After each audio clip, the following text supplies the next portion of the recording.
Hello student, welcome back to my channel comp से गीता। तो आज हम जो बताने जा रहे हैं DSSB 2024 का TGT फाइन आर्ट का न्यू सिलेबस। तो ये जो पेपर है 2018 और 2021 का जो प्रीवियस ईयर क्वेश्चन पेपर है उसी का ही एनालिसिस करके ये सिलेबस बनाया है। तो ये जो सिलेबस आप लोग इसके अकॉर्डिंग आप लोग प्रिपरेशन करेंगे तो आपकी बहुत अच्छी प्रिपरेशन हो जाएगी, क्योंकि मैंने इसमें बहुत ही इजी वे में लिख रखा है। और जो आपका ऐसा नहीं है कि इससे क्वेश्चन आप लोग के बाहर जाएंगे, यानी कि अगर आप लोग ने इस सिलेबस से तैयारी कर ली है तो आपका सिलेक्शन निश्चित है। ठीक है, तो ये आप लोग सिलेबस इसको बहुत अच्छे से देखिएगा और इस सिलेबस से जरूर पढ़िएगा। ठीक है, तो बाकी चलिए बढ़ते हैं। TGT जो है आप लोग का DSSB का न्यू सिलेबस है। तो पहले हम देख लेते हैं कि चैप्टर 1। तो चैप्टर 1 आप लोगों ने देखा होगा कि जब आप लोग सिलेबस देखते होंगे, ऑफिशियल सिलेबस देखते होंगे, तो उसमें यहाँ पे प्रागैतिहासिक काल नहीं दिया होता है। वैसे तो यहाँ पे DSSB का कोई ऑफिशियल सिलेबस नहीं आता है, तो बाकी तो यहाँ पर डाल ही दे देते हैं लोग तो डाल देते हैं, लेकिन यहाँ पर कोई भी ऑफिशियल आप लोग को देखने को नहीं मिलेगा। लेकिन आप लोग का जो है प्रीवियस ईयर पेपर जो है उनका एनालिसिस करके आप लोग देख सकते हैं जो सिलेबस है वो हमारा क्या रहा है। तो ये आप लोग के लिए बहुत ही ज्यादा बेनिफिट होगा। तो आप जितने भी चैप्टर हैं आप लोग उसको कंप्लीट करिएगा, बाकी आप लोग की पूरी कंप्लीट प्रिपरेशन करा देंगे। तो आप लोग इसको बिल्कुल निश्चिंत रहिएगा। और जितना भी मॉक टेस्ट है वो भी आप लोग को बता देंगे कैसे कैसे मॉक टेस्ट में ज्वाइन करना है। कोई भी फीस आपको पे नहीं करनी है, ना ही आपकी क्लास की भी कोई फीस पे करनी है। जितने भी हैं यहाँ पे पूरी तैयारी कराएंगे, पूरी एकदम स्टार्टिंग से तैयारी करेंगे और फटाफट जितना भी हो सकता है जल्दी से जल्दी आप लोग का सिलेबस पूरा कंप्लीट कर दिया जाए। ठीक है, तो कोशिश करिएगा कि जो जितना भी है आप लोग का चैप्टर आप लोग उसको ध्यान से देखिएगा और देखते हैं कि इसके जो चैप्टर में क्या क्या आता है। ठीक है, तो पहले हम बात करते हैं चैप्टर 1 है जो प्रागैतिहासिक काल है। इसमें आप लोग को क्या पढ़ना है? परिचय, यानी कि जिसका टाइम पीरियड है, इसकी अवधि है, समय केंद्र हो गया, प्रमुख स्थल हो गए, प्रमुख चित्र हो गए और इवन जो है विशेषताएं, ये सभी ओवरऑल आपके प्रागैतिहासिक काल के में पढ़ना है। और कोशिश करिएगा कि सभी स्टूडेंट जो है NCERT जरूर पढ़िएगा। प्रागैतिहासिक काल में सबसे ज्यादा पूछा जाता है तो NCERT का ही सबसे ज्यादा पूछा जाता है, मतलब इंडियन की अगर हम बात करते हैं तो। नेक्स्ट बढ़ते हैं, चैप्टर 2 है सिंधु घाटी की कला है। तो सिंधु घाटी की कला है, आप लोग इसे जरूर पढ़िएगा, जिसमें हम लोग को क्या पढ़ना है?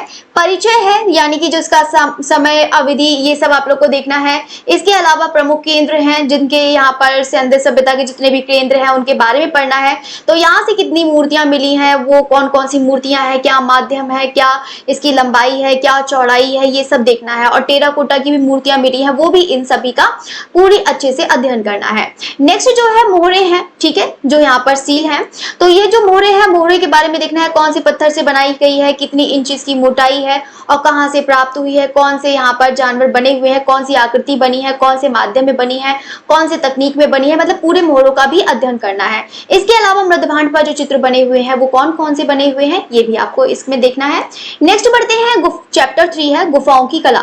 ठीक है, गुफाओं की कला में क्या देखते हैं, यानी कि जितनी भी गुफाएं हैं, काले, भाजा, बराबर, अजंता, एलोरा, बाघ, सितन, बासन, जो भी हमारा मतलब जितना भी है ओवरऑल आप लोग को यहाँ पे गुफाओं के बारे में पढ़ना है। इसके अलावा यहाँ पर आपको इसका काल देखना है, स्थान हो गया, स्थान देखना है, गुफाओं की संख्या है, इसमें किसी गुफाओं में क्या संख्या रही है, चित्रकला और मूर्ति कला देखनी है, क्योंकि यहाँ पर चित्र भी मिले हैं और मूर्ति कला भी मिली है। ठीक है, तो मूर्तियों और चित्रों के बारे में दोनों का ही अध्ययन करना है।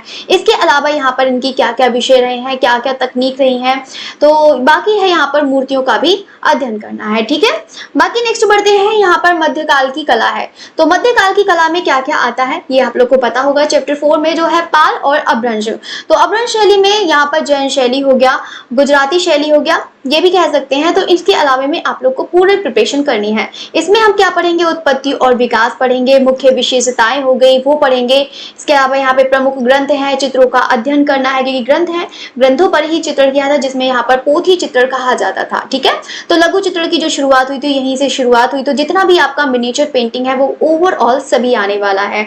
तो मिनिएचर पेंटिंग आप लोग बहुत अच्छे से पढ़िएगा। बाकी बात करते हैं दक्कन स्कूल। तो दक्कन स्कूल में क्या देखना है कि दक्कन स्कूल में जैसे कि उत्पत्ति हो गया, विकास हो गया, यहाँ पर इसके बारे में देखिएगा।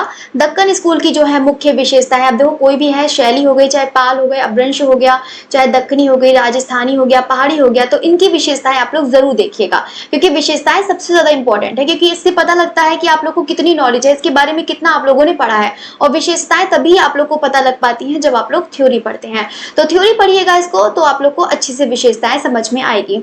दक्कन चित्रों का जो है यहाँ पर अध्ययन करना है कि कौन से चित्र हैं, कैसे बने हैं।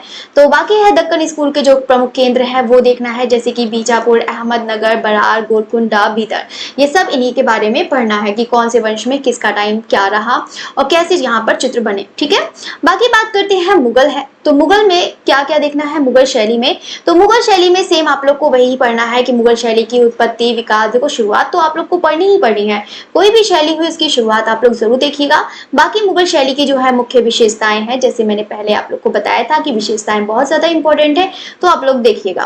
बाकी मुगल शैली के जो है प्रमुख ग्रंथों का अध्ययन है। अब प्रमुख ग्रंथ है, अब लघु चित्र है, मिनिएचर पेंटिंग है। तो जितने भी है मिनिएचर पेंटिंग क्या होती है, पोथी चित्र होते हैं। तो पोथी चित्र पे जो है यहाँ पे ग्रंथ होती हैं, तो ग्रंथों का ही चित्र करा जाता है। तो यहाँ पे ओवरऑल जितनी भी मिनिएचर पेंटिंग है सभी ही ग्रंथों का अध्ययन करना है। ठीक है, बाकी है मुगल चित्रों का, यहाँ पर चित्र है तो ग्रंथ में चित्र भी बने होंगे, तो चित्रों का भी आप लोग को अध्ययन करना है। इसके अलावा मुगल शैली में कौन कौन से वंश के कौन कौन से कलाकार रहे हैं वो आप लोग को यहाँ से तैयार करना है। ठीक है, और इवन उनके चित्र भी तैयार करने हैं।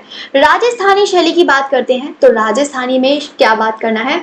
राजस्थानी शैली में जो है कि इनकी जो है उत्पत्ति और विकास सेम वैसे ही है। इनकी जो है उपशैली यानी कि राजस्थानी शैली की जितनी भी उपशैली है, यानी कि राजस्थानी शैली की उपशैली जितनी भी हैं वो आप लोग को सब प्रिपरेशन करनी है। बाकी बात करते हैं राजस्थानी शैली की मुख्य विशेषताएं, बिल्कुल पहले की तरह बाकी है ग्रंथों का अध्ययन है, चित्रों का अध्ययन है, प्रसिद्ध जो है कलाकार हैं, ये सब आपको तैयार करना है। चैप्टर 8 में बात करते हैं पहाड़ी शैली। तो पहाड़ी शैली में क्या तैयार करना है कि पहाड़ी शैली की सेम आप लोग को बिल्कुल राजस्थानी की तरह सेम आप लोग का पहाड़ी बिल्कुल सेम वैसे ही है, उसी तरह से ही आप लोग को उपशैली, मुख्य विशेषताएं, प्रमुख ग्रंथ का अध्ययन, चित्रों का अध्ययन, पहाड़ी प्रसिद्ध कलाकार जितना भी है ओवरऑल आपको तैयार करना है। चैप्टर 9 में हम लोग को क्या देखना है कि कालीघाट शैली। कालीघाट आप लोगों ने पढ़ा होगा, तो कालीघाट में सेम आप लोगों ने उत्पत्ति, विकास, पटचित्र, पिछवाई चित्र कहाँ से होते हैं, विशेषताएं हैं, तो इसको भी देखना है कि इसकी शुरुआत कब से कब तक हुई है, क्या क्या रहा है, कौन से केंद्र रहे हैं, ये सब देखना है।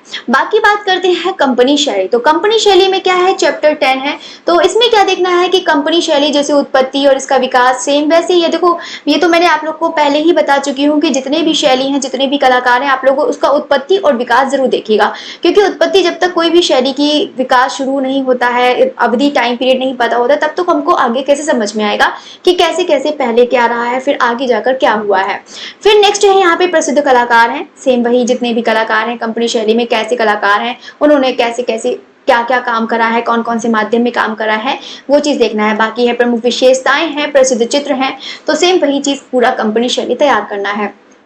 अगर हम बात करते हैं यहाँ पे जो है चैप्टर 11 प्राचीन ग्रंथ के लेखक। ठीक है, तो जितने भी ग्रंथ हैं वैदिक काल से आप लोग स्टार्ट पढ़ते ही होंगे, तो जितने भी हैं प्राचीन ग्रंथ के लेखक हैं, वो जितने भी प्राचीन हैं उसके भी पूरे लेखक आप लोग को याद रखने हैं कि कौन कौन से हैं और इनका जो है टाइम पीरियड भी क्या है ये भी याद रखना है। बाकी है बात करते हैं वेस्टर्न आर्ट। देखो आप लोग ने भी सिलेबस देखा होगा, इसमें वेस्टर्न आर्ट नहीं रहती है, तो जो है वेस्टर्न आर्ट आपके DSSB एग्जाम में आती है, आप लोग प्रीवियस ईयर एग्जाम पेपर में देख सकते हैं, उसमें वेस्टर्न आर्ट बिल्कुल साफ साफ लिखा होता है।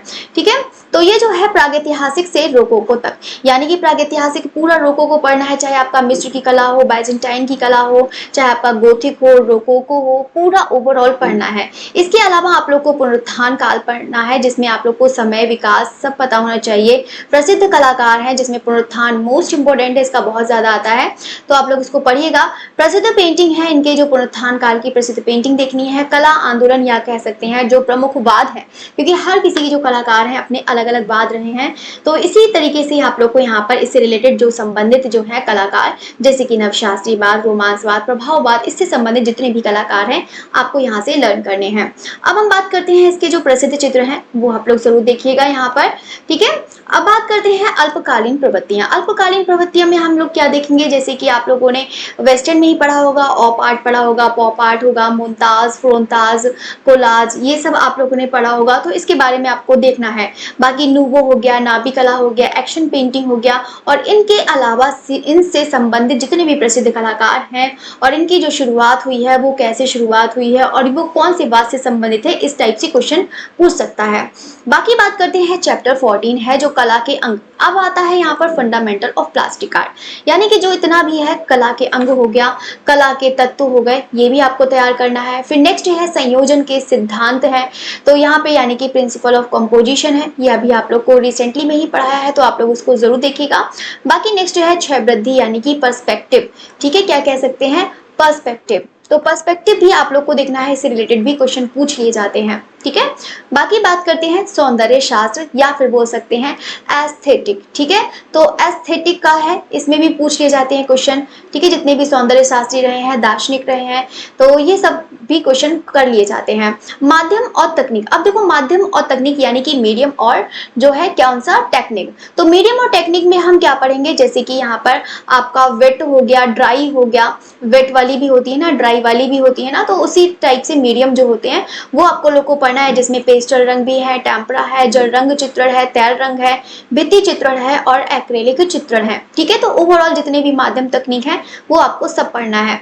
नेक्स्ट पढ़ते हैं विज्ञापन है, तो विज्ञापन में क्या देखना है आप लोग को, जैसे कि कोई भी लोगो डिजाइन है तो वो कैसा है, बैनर है तो वो क्या है, किसी का लोगो डिजाइन है, कौन सा ब्रांड एम्बेसडर, मतलब जो भी है मतलब जितनी भी है कंपनी होती है तो वो किसका, कौन किसका ब्रांड एम्बेसडर है, तो ये सब क्वेश्चन पूछ लिए जाते हैं, ठीक है।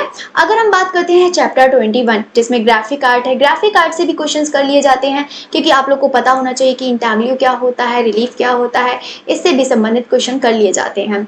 बाकी बात करते हैं 22 है टाइपोग्राफी, टाइपोग्राफी में है जिसको कहते हैं मुद्रण कला, तो मुद्रण कला से संबंधित भी क्वेश्चन करे जाते हैं। 23 है फोटोग्राफी, तो फोटोग्राफी की तरह ही सेम यहाँ से क्वेश्चन पूछते हैं कि इसका विकास कब हुआ है, इसकी खोज किसने करी है, फोटोग्राफी से संबंधित यहाँ पर कौन से जो है मतलब जो है इसका जो मतलब दिवस भी पूछ सकते हैं, कुछ भी पूछ सकता है फोटोग्राफी से संबंधित, तो यहाँ से फोटोग्राफी तैयार करना है। बाकी बात करते हैं 24 है जो कंप्यूटर आर्ट, तो कंप्यूटर आर्ट में ही सेम वही है कि कंप्यूटर आर्ट से रिलेटेड आपको पता होना चाहिए, हो सकता है किसी की फुल फॉर्म पूछ ले, हो सकता है कंप्यूटर आर्ट में जितने भी सॉफ्टवेयर है तो उनका टूल्स के बारे में पूछ ले कि क्या टूल्स क्या काम करते हैं, या फिर पूछ सकता है कि कंप्यूटर आर्ट में इस सॉफ्टवेयर का क्या काम है, किसके लिए काम आता है, तो ये सब पूछ सकता है, ठीक है। बाकी बात करते हैं बंगाल शैली के कलाकार हैं, बंगाल शैली में तो कलाकार ओवरऑल सभी तैयार करने हैं, तो इसमें तो कोई पॉइंट्स की बात है ही नहीं, तो मतलब कलाकार भी याद करने हैं और साथ साथ में उनके चित्र भी तैयार करने हैं। अब हम बात करते हैं चैप्टर 26 है जिसमें आधुनिक व समकालीन कलाकार हैं, यानी कि जितने भी मॉडर्न और कंटेम्प्रेरी दोनों ही आर्टिस्ट आपको तैयार करने हैं। इसके अलावा जो है मूर्तिकार है, मूर्तिकार भी आप लोग तैयार करना, तो मूर्तिकार भी बहुत ज्यादा इंपॉर्टेंट है। इसके अलावा यहाँ पे छापाकार भी पूछ लिए जाते हैं, वो भी आप लोग को तैयार करना है। अभी लास्ट में आप लोग को बताएंगे कौन से क्वेश्चंस हैं, यहाँ पर कितने क्वेश्चन कैसे कैसे पूछे जाते हैं, ठीक है, अभी लास्ट में बताएंगे। बाकी कला का क्रमिक विकास, यानी कि कला के क्रमिक विकास में आप लोग क्या पढ़ेंगे, जैसे कि कोई भी कला स्कूल हुआ उसकी स्थापना कब हुई है, ठीक है, जैसे कि जो है यहाँ पर आर्ट सोसाइटी जो है ओरिएंटल आर्ट है तो उसके बारे में पूछ सकते हैं, तो ये सब पूछ सकता है। गैलरी है, गैलरी के बारे में पूछ सकते हैं, मतलब जितना है कला का कैसे विकास कैसे हुआ है, स्टार्टिंग से लेकर अब तक क्या रहा है, वो सब यहाँ से आप लोग से पूछ सकता है, ठीक है। तो आप लोग इसको तैयार करिएगा। बाकी बात करते हैं बौद्ध, जैन और हिंदू कला, यानी कि तीसरी सदी ईसा पूर्व से लेकर तीसरी शताब्दी ईसा पूर्व से लेकर 8वीं ईस्वी तक ये जो है यहाँ से संबंधित प्रश्न करे जा सकते हैं। अब देखो इसमें क्या क्या है, जैसे कि आप लोग यहाँ पर पढ़ेंगे मौर्य काल, शुंग कुषाण, ये जो है यहाँ पर और गुप्त काल, ये सब पढ़ेंगे, ठीक है। आगे जाके आप लोग चोल भी पढ़ेंगे।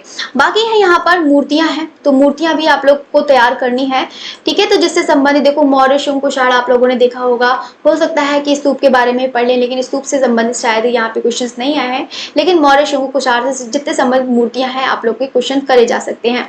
बाकी बात करते हैं चैप्टर 31 है इंडो इस्लामिक, इंडो इस्लामिक है तो आप लोग इसको पढ़िएगा, ठीक है। तो यहाँ पर जितने भी हैं आप लोग इसको मध्यकालीन भारत के जितने भी स्थापत्य हैं वो आप लोग इसको देखिएगा, दिल्ली सल्तनत हो गया, प्रांतीय शैली हो गया, ये सब यहाँ से क्वेश्चंस कर लिए जाते हैं, तो आप लोग इंडो इस्लामिक बहुत अच्छे से पढ़िएगा।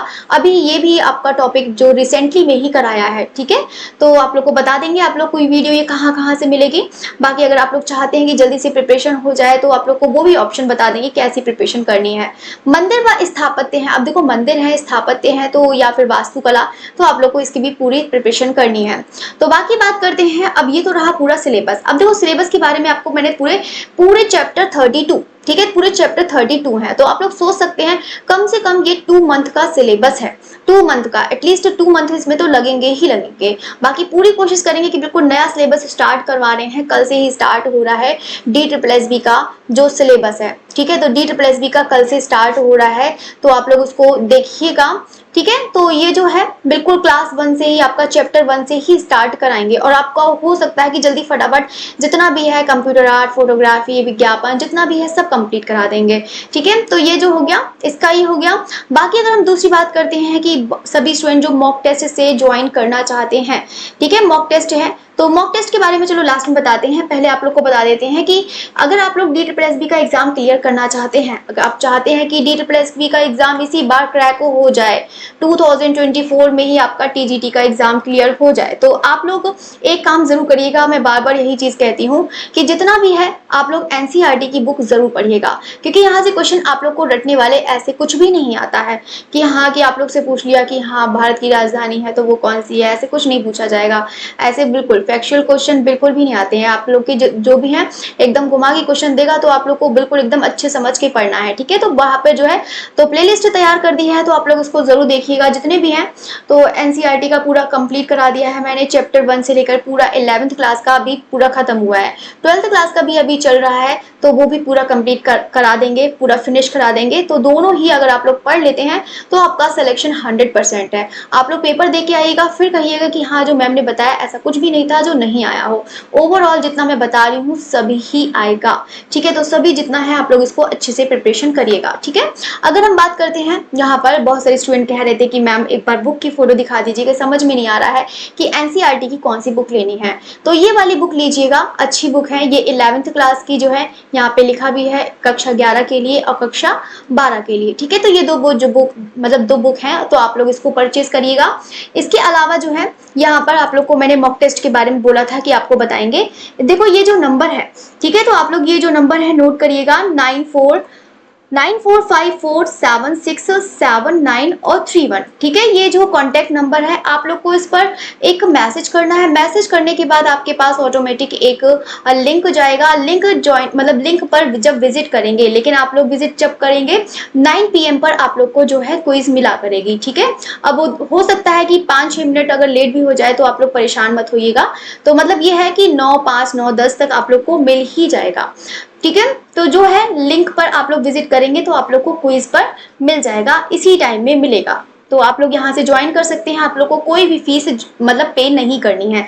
इवन जो क्लासेस भी स्टार्ट करेंगे इसमें भी कोई फीस पे नहीं करनी है, ठीक है। तो सभी स्टूडेंट हैं तो आप लोग बाकी जो है क्लास मेरी चलती है, एक दोपहर में 2 PM पर क्लास चलती है और इवनिंग में 7 PM पर क्लास चलती है, ठीक है। और यहाँ पर जो है कुछ इंपॉर्टेंट पॉइंट बताती हूँ, वो मॉर्निंग में 8:30 AM पर जो है पेंटिंग्स के बारे में कुछ बताती हूँ और आर्टिस्ट के बारे में बताती हूँ। ये इंपॉर्टेंट्स फैक्ट्स के लिए एक यहाँ पर बनाया है 8:30 AM। तो यहाँ पर आप लोग को रेगुलर क्लास ये मिलेगी। तो ये रही पूरी 3 क्लास, आप लोग यहाँ से ज्वाइन करिएगा, बाकी अपनी सेल्फ स्टडी करिएगा, तो भी आप लोग का सिलेक्शन है, ठीक है। अगर आपको ये अच्छा लगा है तो आप लोग को ये क्लास अच्छी लगी है तो आप इसे लाइक जरूर करिएगा और हो सके तो शेयर भी जरूर करिएगा, ठीक है। Okay, thank you everyone.